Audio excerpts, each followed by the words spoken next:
The grand chamber of the United States Supreme Court looked less like a courtroom today and more like a political battlefield. Outside, hundreds of reporters crowded the marble steps, shouting questions that went unanswered. Inside, the room buzzed with tension so thick it felt like the air itself was holding its breath. Camera shutters clicked in rapid bursts, flashes of white light bouncing off polished wooden benches. The crowd whispered in nervous anticipation. Some leaned forward, clutching notepads. Others stared straight ahead, their hands folded tightly, as though praying for history to turn in their favor. Even the security detail, always calm, always composed, stood with their jaws tight and their eyes sweeping the room like hawks. Then the sound came. Click, click, click. Her heels struck the marble floor in slow, deliberate rhythm, and as the heavy wooden doors swung open, Jasmine Crockett stepped inside. Dressed in a perfectly tailored black suit, her expression carried the weight of centuries of democracy on her shoulders. But it wasn't her composure that drew every eye in the room. It was the bright red folder she carried tightly against her chest. A folder whispered about for weeks. A folder rumored to contain the evidence powerful enough to change the course of American history. Every camera turned, every whisper stopped. In that moment, all eyes were on Jasmine and on the secrets inside that folder. The silence inside the Supreme Court chamber was deafening. Across the polished mahogany tables, Jasmine Crockett locked eyes with the lead attorney for Trump's defense team, Counselor Morrison. His cold, calculated stare carried a message of quiet defiance, but Jasmine's gaze was unshaken. It was a clash of wills, a silent battle between power and principle. Behind Morrison, the defense team whispered among themselves, exchanging nervous glances. Perfectly tailored suits, gold cufflinks, and leather-bound legal pads couldn't hide the faint tension in their movements. They thought they understood this game. They thought their power was untouchable. But deep down, they sensed the danger. The gallery was packed to the brim, senators, journalists, law students, democracy advocates, and ordinary citizens who had waited hours for this moment. Every seat taken, every eye fixed, every breath held.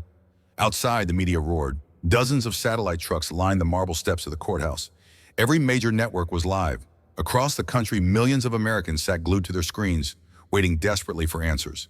All of it for one thing, that red folder, the one that had become a national obsession. Reporters had speculated for weeks. Politicians had whispered in back rooms.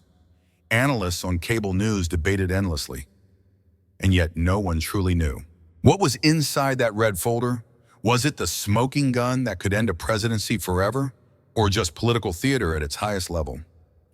Inside the chamber, the weight of that question hung heavier than the marble columns surrounding them. And as Jasmine's fingers tightened around the folder, the entire country seemed to lean in, hungry for the truth, terrified of what it might be. The whispers began as rumors, then came the leaked memos, and now the accusations were impossible to ignore. For weeks, the nation had been shaken by claims that top White House officials had secretly plotted to overturn the results of the 2020 election. Not with public debates, not with votes, but behind closed doors through quiet strategies designed to bend the Constitution until it broke. Journalists called it the biggest constitutional crisis of our lifetime. Political analysts warned of a potential collapse of democratic norms, and as these allegations spread, so did the fear. In living rooms across America, families gathered in front of their TVs, their faces pale under the glow of breaking news banners. On talk shows, legal experts argued fiercely about what it meant for the balance of power. And in the streets, protesters carried signs with words that cut deep: "Protect our democracy, no one is above the law." Everywhere you looked, the country was on edge. And at the center of it all, Jasmine Crockett. She wasn't just another lawyer arguing a case. To millions, she had become a symbol of resistance, the woman standing between the truth and the end of constitutional government. But here's what made this moment terrifying. The stakes weren't abstract. They weren't distant. If Jasmine failed, if the red folder in her hands couldn't prove what she claimed, American democracy itself could collapse. The thought hung heavy in the courtroom, unspoken but undeniable. And for the first time since the hearing began, even the justices, stoic, disciplined, unshakable, shifted in their seats, understanding what was truly at stake. The silence inside the Supreme Court chamber grew heavier until you could almost hear the heartbeat of history itself. Slowly, Jasmine Crockett reached for the bright red folder resting on the polished mahogany table. Her fingertips brushed across its sealed edge, pausing for just a second, as if acknowledging the weight of what was about to happen. Then she broke the seal. A sharp tearing sound echoed through the chamber. Dozens of cameras clicked. Even the justices shifted slightly in their seats, and as the folder opened, Jasmine pulled out the first classified document stamped in bold black ink, Department of Justice eyes only. Presidential clearance required. Gas rippled across the room. The reporters in the gallery leaned forward instinctively, pens frozen midair. Jasmine adjusted her microphone, her voice calm but carrying the power of a thunderclap. This is a memorandum written by senior officials at the Department of Justice dated December 12, 2020. It details what they called an alternative constitutional strategy, a plan to reinterpret transition deadlines in order to keep President Trump in power. She paused deliberately, letting the weight of her words sink into the marble walls surrounding her. Then she read from the document itself, her voice steady. The Constitution requires us to certify electoral results by December 21st, but we must explore legal pathways to work around that deadline without technically violating our oaths of office.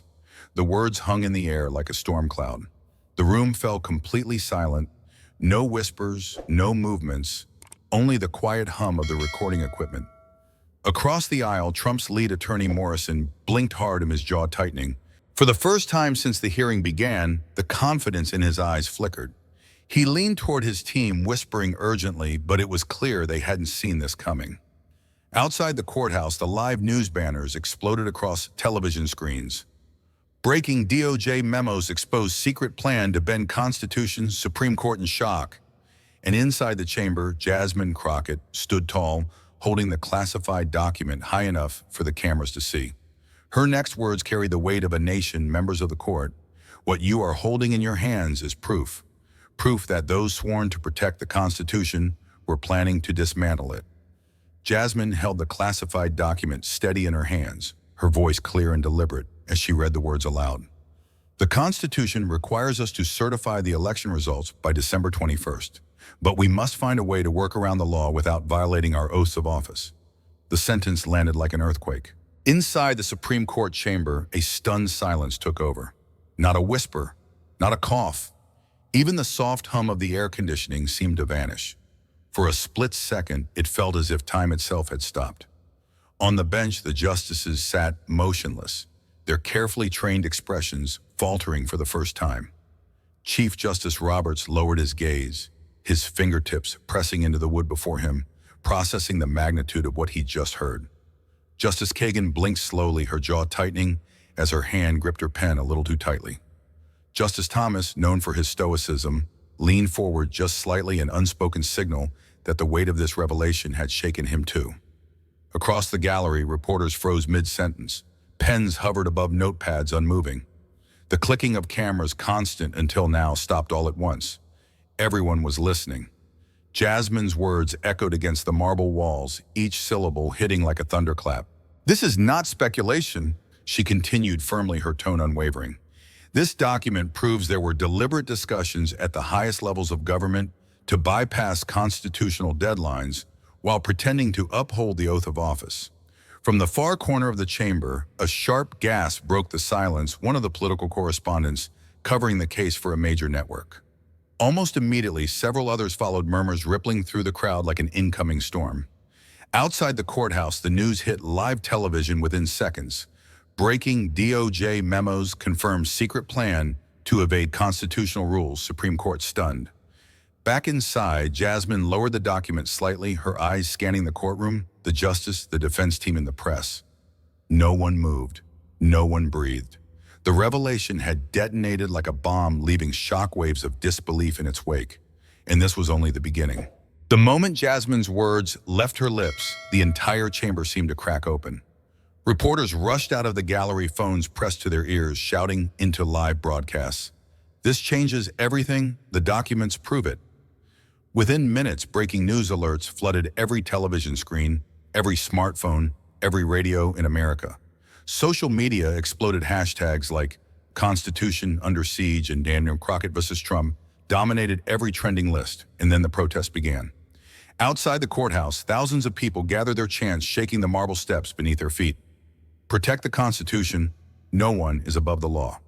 But not everyone agreed. Across the street, an equally massive crowd of Trump supporters roared back, "Stop the witch hunt, save our president." The clash of voices grew so loud that security officers reinforced barricades, helicopters circled overhead, and Washington, D.C. felt like it was teetering on the edge of chaos. Inside the Supreme Court, however, an even more dangerous storm was brewing, a battle of principles. If the highest levels of government were discussing ways to bend the Constitution, what did that mean for the foundation of American democracy? Jasmine turned toward the justices, her voice calm but filled with urgency. If those sworn to uphold the law can manipulate the law itself, does justice even exist anymore? The question hung in the air like a knife suspended mid-fall. Justice Barrett shifted uncomfortably. Justice Kagan glanced at Roberts, her brow furrowed. Even Justice Thomas, normally a pillar of composure, exhaled deeply, his lips pressed into a tight line. The defense team, meanwhile, looked rattled. Morrison's confident facade was gone. His jaw clenched, his pen tapping nervously against the table. For a brief moment, the Supreme Court chamber became something it was never meant to be. Not a place of quiet deliberation, but the epicenter of a constitutional earthquake. The silence in the Supreme Court chamber broke when Counselor Morrison, Trump's lead attorney, slowly rose to his feet. He adjusted his diamond cufflinks, a subtle display of power, and stepped toward the podium with the kind of confidence only someone born into privilege could carry. His voice, smooth but sharp, cut through the tension. "Your Honors, with all due respect, what Counselor Crockett has presented today are selective excerpts taken wildly out of context. These are routine discussions among senior officials exploring legal options available to the executive branch. Nothing more." He paused deliberately, letting his words settle before delivering his next line, his tone edged with controlled defiance. "The President of the United States has executive privilege. That privilege exists precisely to allow the executive branch to deliberate freely and consider all possible strategies without fear of political attacks or misinterpretation." A ripple moved through the courtroom. Some reporters scribbled furiously while others shook their heads, recognizing the familiar defense they had heard in countless scandals before. Morrison straightened his shoulders, leaning slightly forward over the podium as he raised his voice. "This isn't a constitutional crisis. This is political theater. The Supreme Court has no authority to penalize the president for exercising rights explicitly granted by the Constitution itself." For a moment, the confidence in his tone dominated the room. Some members of the gallery nodded subtly, as if reassured by his composure. But not everyone was convinced. From the bench, Justice Kagan arched an eyebrow, exchanging a glance with Justice Barrett. Chief Justice Roberts rested his fingertips against the wooden surface, his eyes narrowing ever so slightly, a signal that Morrison's argument was skating on dangerously thin ice. Meanwhile, Jasmine Crockett sat motionless at her table, her expression calm and focused, almost as if she had been expecting this defense all along. Her right hand rested gently on the red folder, waiting, knowing this was only the opening move in a battle Morrison thought he could control. The tension in the Supreme Court chamber reached a breaking point. Morrison had just finished invoking executive privilege, his voice steady and commanding. But before he could return to his seat, Justice Elena Kagan leaned forward, her sharp gaze locking onto him like a hawk. Her voice, low but cutting, sliced through the silence. "Mr. Morrison, are you suggesting that senior officials, including the president, can simply choose when to follow the Constitution and when to ignore it?" The question landed like a thunderclap. Morrison froze for the briefest moment, his polished composure faltering. He adjusted his cufflinks, cleared his throat, and forced a tight smile, but everyone in the room sensed the shift. "With respect, Your Honor," he began, his tone slightly less confident than before, "the president must have the flexibility to interpret constitutional limits in times of national crisis." Justice Kagan didn't blink. Her eyes narrowed and she leaned in further. "Interpret," her voice sharpened, "or rewrite. Because there's a difference, Mr. Morrison, a very big difference." A wave of murmurs rippled through the courtroom. Reporters hunched over their laptops, fingers racing across keyboards. Cameras zoomed in on Morrison's face, and for the first time the sheen of absolute control had cracked. From across the room, Jasmine Crockett watched quietly, her hands clasped on the red folder. A faint, knowing smile touched her lips. She didn't need to intervene, not yet. Justice Kagan was doing exactly what Jasmine had hoped, exposing Morrison's argument for what it truly was, a dangerous gamble with the rule of law. Chief Justice Roberts glanced toward Kagan, then back at Morrison. Even the usually restrained Justice Barrett tapped her pen against the bench, signaling unease. The entire chamber could feel the ground shifting beneath Morrison's feet. For the first time that morning, the man who entered with unshakable confidence now looked cornered. The Supreme Court chamber had fallen into an uneasy silence, the kind that feels heavy like the air itself was holding its breath. Justice Kagan's challenge still hung in the room, but now every pair of eyes turned to Morrison. Across the long bench, the justices exchanged tense glances. Chief Justice Roberts sat perfectly still, his fingertips pressed together, his face unreadable. To his right, Justice Barrett leaned slightly forward, tapping her pen against the bench, her brows furrowed as if weighing every word. Meanwhile, Justice Sotomayor's expression hardened, her gaze, flickering briefly toward Jasmine Crockett, as if silently urging her to be ready. Outside the courtroom, the storm had already begun. Cable news networks blasted breaking news alerts every 30 seconds. Bombshell in the Supreme Court, secret documents unveiled, Morrison cornered executive privilege under fire. On social media, hashtags were exploding. Chad Red Folder, # Crockett vs. Trump, and # Defend the Constitution dominated trending lists. But the country was deeply divided. In one corner of the internet, Trump supporters defended Morrison fiercely, calling Jasmine a radical and claiming the hearing was political persecution. Meanwhile, millions of others rallied behind Jasmine, demanding full accountability and warning that democracy itself was at stake. Inside the chamber, the weight of those opposing forces pressed down like a storm cloud. Every whispered cough, every shuffling of paper, every camera click from the press gallery added to the suffocating tension. And yet Jasmine Crockett remained motionless.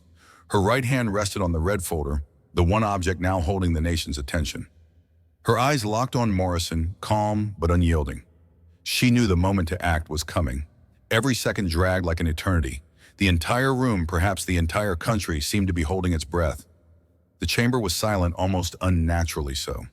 Every journalist, every attorney, every justice waiting.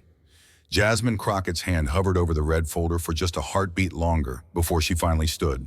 Without saying a word, she walked toward the evidence table, heels clicking sharply against the marble floor. The sound echoed through the room like a countdown.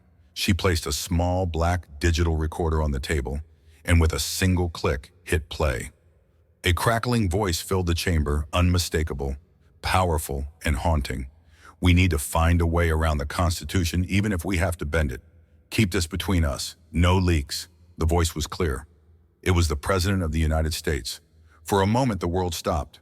Every camera froze mid-zoom. A journalist dropped his pen. It clattered loudly against the wooden bench. One of Trump's attorneys muttered a sharp curse under his breath. From the bench, Justice Sotomayor's hands shot up to cover her mouth. Justice Barrett blinked rapidly, stunned, while Chief Justice Roberts leaned forward, gripping the edge of the desk so tightly his knuckles turned white. A collective gasp rippled through the audience. The gallery erupted in whispers, too shocked, too loud to control. Reporters scrambled, firing texts and tweets at lightning speed, leaked Oval Office recording. Trump caught on tape. Crockett drops bombshell, evidence game changer. Morrison's face drained of color. His lips parted, but no words came out. His entire defense executive privilege, constitutional flexibility, political framing shattered in an instant. Jasmine stood tall, her expression calm but razor-sharp. Her voice, when she finally spoke, was steady, deliberate, and lethal. Ladies and gentlemen of the court, this isn't speculation anymore. This is intent. The Supreme Court chamber had become ground zero. There was no going back now. The recording wasn't over. A sharp crackle came through the speakers, followed by the sound of muffled laughter. A second voice, deep, confident, and dripping with arrogance, filled the Supreme Court chamber. The Constitution, please, is just a piece of paper. Real power lies with those who enforce the law, not those who write it. Then came more laughter. This time, multiple voices joined in, senior White House officials caught on tape mocking the foundation of American democracy. The room fell into a deeper silence than before. Not a single cough, not a shuffle, not a whisper. You could hear the tension vibrating in the air. Chief Justice Roberts' eyes widened. Justice Kagan froze, mid-note pen hovering over paper but not moving. Reporters stared at one another, their jaws slack, phones trembling in their hands. The journalists erupted first. Fingers flew over keyboards. Headlines were already being drafted in real time. White House caught laughing at the Constitution, Crockett's evidence. exposes abuse of power at the highest levels. At the defense table, Morrison swallowed hard, visibly shaken. The confidence that once radiated from him was gone. His voice cracked as he whispered to his co-counsel, they weren't supposed to have this. But Jasmine Crockett remained unshaken. Her expression didn't falter. Her calm, deliberate tone carried across the chamber when she addressed the bench, ladies and gentlemen of the court. This is no longer speculation, and it is no longer politics. This is conspiracy. This is corruption at the highest level. The silence that followed was deafening. Everyone in the chamber understood one thing. The fight had just escalated into uncharted territory. The chamber felt like it was vibrating with tension. The recording's last words, mocking the Constitution, still echoed in the minds of everyone present. The justices leaned forward, their faces locked in a mixture of disbelief and controlled fury. Chief Justice Roberts tilted slightly forward, his jaw-tight fingers steepled under his chin, the faintest twitch in his expression betraying his shock. Justice Kagan's brows drew together, her pen frozen above her notebook, as though she'd forgotten how to write. Justice Sotomayor stared intently at Morrison, her sharp gaze cutting like glass, almost daring him to respond. Even Justice Barrett, usually composed, leaned forward, her lips pressed into a hard, pale line. For the first time, the bench felt unified. The gravity of what they had just heard transcended political divisions. At the defense table, Morrison was unraveling.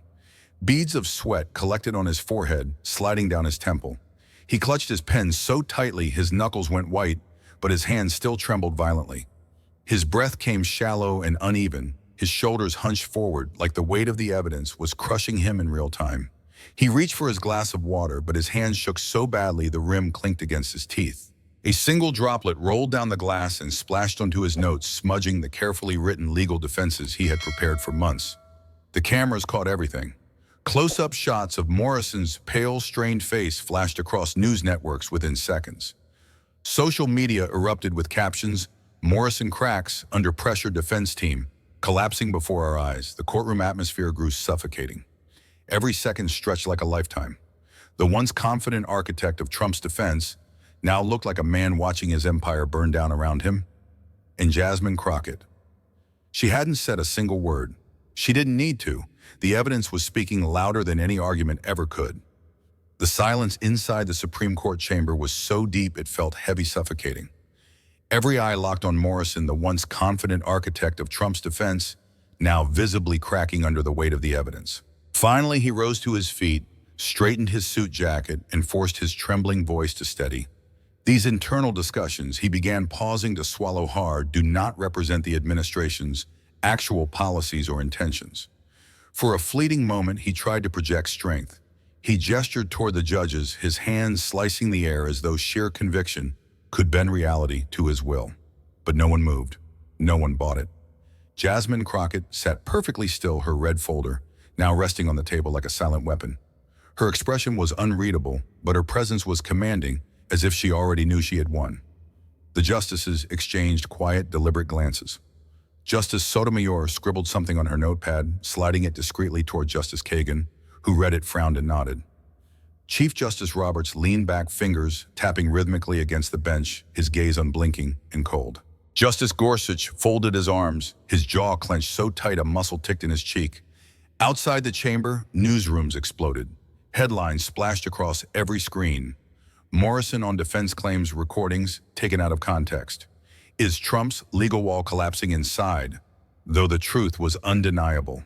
Morrison's words hung lifeless in the air, powerless against the mountain of evidence now towering over him. Each attempt to dismiss the recordings, each claim that the conversations were taken out of context, fell flat.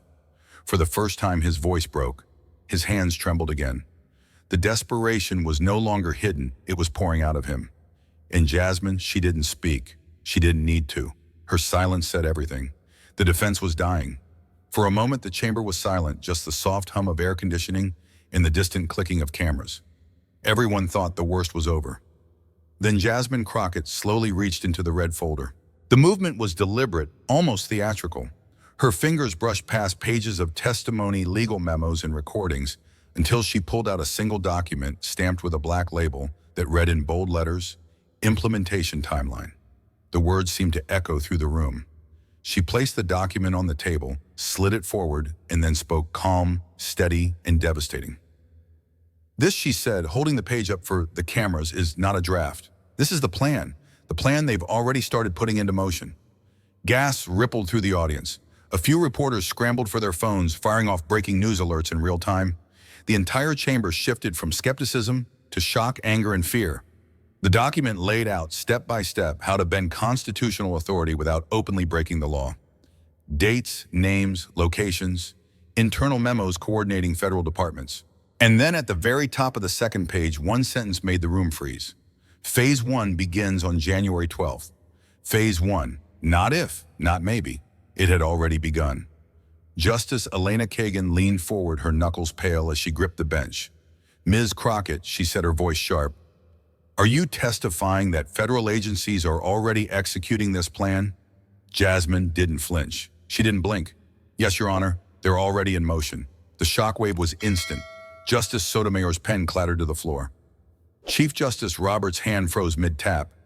Even Morrison, who had been scribbling frantic notes, stopped writing. Altogether, his face pale, his lips dry. The camera zoomed in on Jasmine, the woman holding the key to a storm about to engulf Washington. This wasn't speculation anymore. This wasn't politics. This was proof of an active conspiracy. The trial had just crossed the point of no return. For a moment, silence hung heavy in the Supreme Court chamber. Then chaos exploded. Dozens of reporters sprang from their seats, phones, raised cameras, flashing voices colliding into an incomprehensible storm of questions. The hum of quiet tension transformed into a roar of panic, anger, and disbelief. News alerts lit up every phone in the room at once. Screens filled with headlines racing across live tickers.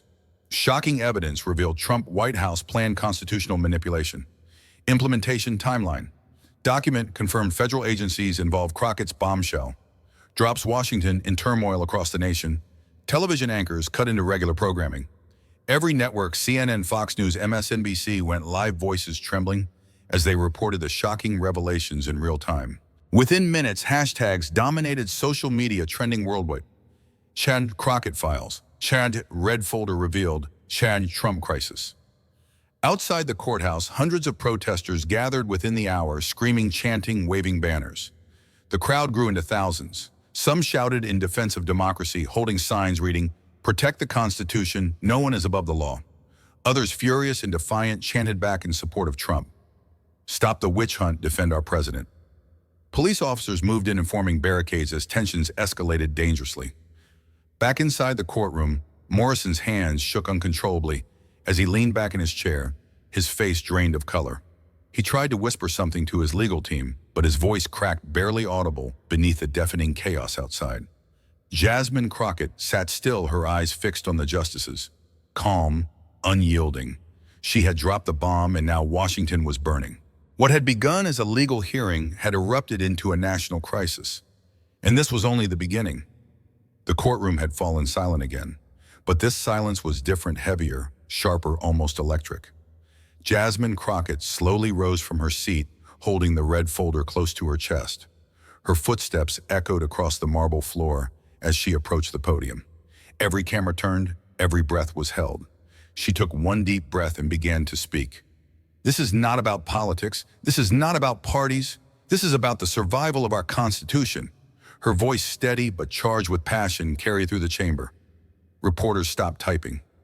Morrison froze in his seat, pale and defeated. Even the justices leaned forward, listening intently. Crockett held up a page from the red folder, her hand unwavering. "For over 230 years, this document, our Constitution, has been the beating heart of American democracy. It has protected us through wars, depressions, and divisions. But today it is under attack from within." A wave of murmurs rippled through the gallery, but Crockett pressed on, her voice rising. "If those in power can bend the law for personal gain, then we are no longer a nation of laws, we are a nation of men. And that is the first step toward tyranny." The tension in the room was palpable. A single cough echoed from the back, then silence swallowed everything again. Finally, Crockett placed the red folder down in front of the justices and looked each one directly in the eye. "Your Honors, the choice you make today will not only define this case, it will define the future of our democracy. Do we still believe in the rule of law, Or do we surrender it to those who see themselves above it? A long pause, Chief Justice Roberts nodded gravely and signaled to his colleagues. One by one, the 9 justices stood and filed out of the courtroom to deliberate. The entire nation watching live held its breath. Outside, protesters screamed. Reporters shouted into microphones. Social media exploded. But inside the Supreme Court, there was only silence. The fate of the presidency and perhaps the very soul of the Constitution now hung by a thread. Hours passed. Outside the Supreme Court, thousands of protesters packed the streets, waving signs, chanting, screaming. Helicopters circled overhead. News crews swarmed the steps, and the entire nation was frozen in anticipation. Inside, the tension was unbearable. Reporters whispered nervously. Morrison sat rigid in his chair, his knuckles white as he clutched his pen. Jasmine Crockett remained still, her hands folded, her gaze steady. Suddenly, the doors opened. Chief Justice John Roberts stepped forward, his face grave, his voice steady but heavy with the weight of history. The room fell silent. You could hear the clicking of cameras. He read the ruling, slowly, each word landing like a hammer. In the case before us, the court finds that Donald J. Trump has violated the United States Constitution and effective immediately is disqualified from running for or holding any federal office permanently. For a moment, silence. Then the room erupted. Gasps, cries, reporters shouting into microphones. Some spectators clapped, others screamed in outrage. Outside, the crowds exploded with chants, half celebrating, half protesting. America had never been more divided. Morrison slumped back into his seat, his face drained of color. The defense team stared blankly at the floor, stunned into silence.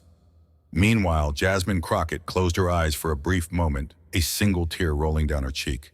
She had done it. Against all odds, she had defended the Constitution.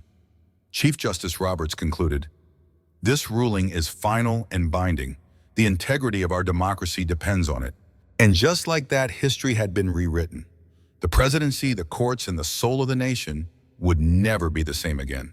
The moment the Supreme Court's decision was announced, the world outside erupted into chaos. Thousands of protesters filled the streets of Washington, D.C., their screams, chants, and cries colliding into one deafening roar. Some waved American flags high in triumph, tears streaming down their faces. Others collapsed to their knees, shouting in anger, their voices cracking under the weight of disbelief. Helicopters circled above. Police sirens wailed. News anchors shouted over the noise, declaring, "This is unprecedented. America has never faced a political earthquake like this." Across the country, cities exploded in reaction. In New York, crowds marched through Times Square carrying banners that read, "Defend Democracy."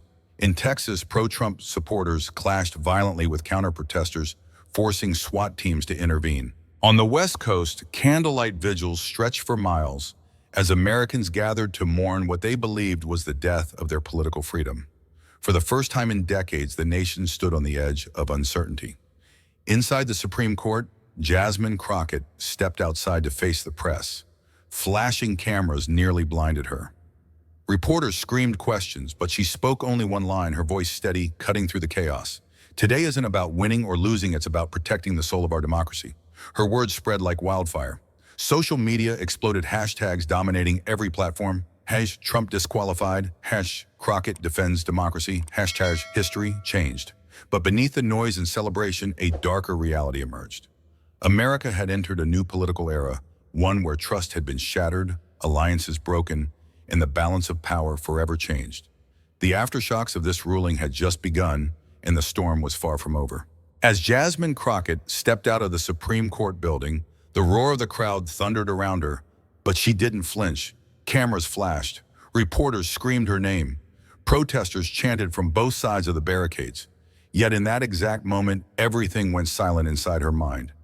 She paused on the marble steps, taking a deep breath. Her gaze drifted upward, catching a glimpse of the American flag swaying gently against the stormy gray sky. And for the first time in months, a small, almost invisible smile appeared on her lips. Because in that moment, Crockett realized something profound: power doesn't come from titles. It doesn't come from influence or wealth. Real power comes from the truth. The red folder she carried, the very one that shook the foundations of power in America, felt almost weightless now. It wasn't the folder itself, but what it represented: the courage to stand up, to speak out, and to demand justice, even when the odds are impossible. Behind her, the massive doors of the Supreme Court slowly closed, sealing away months of battles, secrets, and betrayals. Ahead of her stood a nation forever changed. But Jasmine Crockett knew one thing with absolute certainty. This fight was never about her. It was about every American who still believed that democracy could survive if people were brave enough to protect it. The ruling shook not just America but the entire world. From London to Tokyo, from Berlin to Sydney, global news outlets led with the same headline: Trump disqualified Supreme Court bans former president from power. Foreign leaders scrambled to respond. In Paris, the French president called it a turning point for democracy. In Berlin, Germany's chancellor warned that a destabilized America could destabilize the world. Meanwhile, Russia and China reacted with thinly veiled satisfaction, state media broadcasting images of the chaos in Washington with captions like, "American democracy exposed." Allies worried, rivals celebrated. The balance of world politics had shifted overnight. But inside the United States, the reaction was even more explosive. In New York and Los Angeles, celebrations filled the streets. Fireworks cracked the sky as crowds chanted Jasmine Crockett's name. But in Texas, Florida, and parts of the Midwest, the opposite was true. Thousands rallied waving Trump flags, declaring the Supreme Court illegitimate, vowing to take the country back. The media called it America's Great Divide. Cable news anchors clashed live on air. Social media platforms became digital war zones filled with conspiracy theories, victory cries, and threats of rebellion. For every American who felt hope, there was another who felt betrayal. And in the middle of it all stood Jasmine Crockett. She had won a battle unlike any in American history. But deep down, she knew this was not the end. This was only the beginning of a political war that could define the next century. The red folder was closed, the courtroom emptied, the decision had been made. But the echoes of this trial would not fade so easily. They would ripple through every corner of America, through every conversation at dinner tables, through every headline, through every whispered argument in the dark of night. Jasmine Crockett had done her part. She had exposed the truth. Yet the question that lingered was larger than her, larger than Trump, larger even than the court itself. Because at the heart of this story lies a truth both terrifying and undeniable. If the most powerful people in America can bend the Constitution, who will defend justice for the rest of us? The camera fades. The chant of protesters still echoes in the background. And the story leaves us not with answers, but with a haunting reminder. The survival of democracy doesn't rest in marble halls or courtrooms. It rests in the courage of ordinary people like you. This story reminds us of a truth that stretches far beyond politics. Justice is fragile, and it depends on people who dare to protect it. The Constitution is only words on paper until someone gives it meaning through courage, honesty, and sacrifice. In our daily lives, we may not stand in the Supreme Court, but we all face moments when truth is tested. Whether it's standing up to unfair treatment at work, protecting someone who can't defend themselves, or refusing to stay silent when you see wrongdoing, those are the moments that define who we are. Real power isn't about titles or wealth. Real power is the courage to do what is right even when it's hard. If this story moved you, if it made you think about the world we live in and the kind of courage we need, don't just stop here. Join our community. Hit that subscribe button to Mr. Exposed Stories. Turn on notifications and never miss the truths the mainstream media won't tell you. Together we can keep shining a light on power corruption and the fight for justice. Because justice is not just their fight, it's ours.